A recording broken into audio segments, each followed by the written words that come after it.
আমাদের জানা আসসালামু আলাইকুম। অন্য ধর্মবর্ণ সকলের প্রতি আন্তরিক শুভেচ্ছা অভিনন্দন। নেতাদের তরে কিছু কথা বলে যাই। আপনারা অতীতে শেখ হাসিনা ডিজিটাল দেশ বানিয়েছিল। আপনারা ডিজিটালের ঢোল বাজিয়ে দলের পদ পদবি বেছে বিভিন্নভাবে কোটি কোটি টাকার মালিক হয়েছেন। এখন বর্তমানে আবার দুর্দিন। আপনারা এখন শেখ হাসিনা এ বলেছে, তা বলেছে, ও বলেছে, এই ঢোল বাজিয়ে যাচ্ছেন।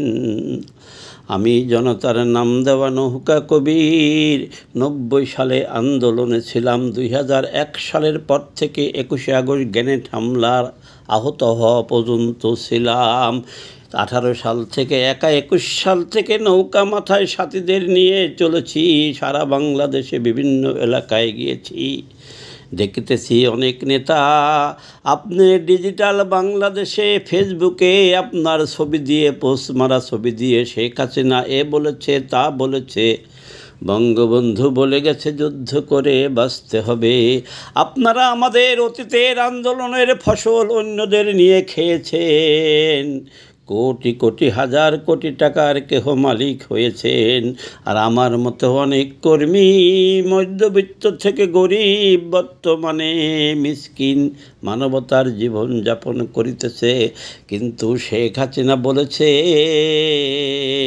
দেশ বিদেশের সকল যারা আর্থিকভাবে স্বাবলম্বী আছেন, নেতা কর্মী যারা বর্তমানে অসহায় জীবনযাপন করতেছে, তাদের পাশে দাঁড়ান।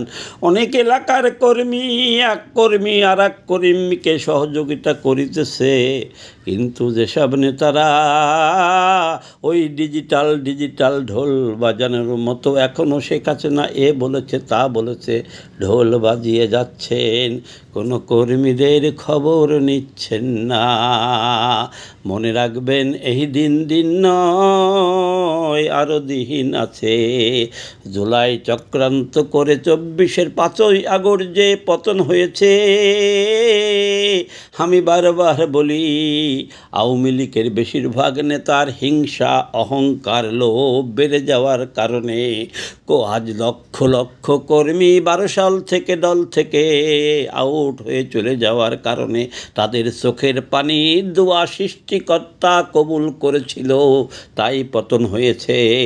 দেশের জন্য, দলের জন্য ভালো মন্দ কারা যাচাই হয়েছে।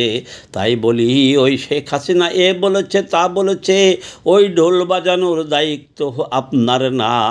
আপনি নেতা, আপনি এমপি ছিলেন, আপনি মন্ত্রী ছিলেন, উপজেলা চেয়ারম্যান ছিলেন, পৌরসভার চেয়ারম্যান ছিলেন।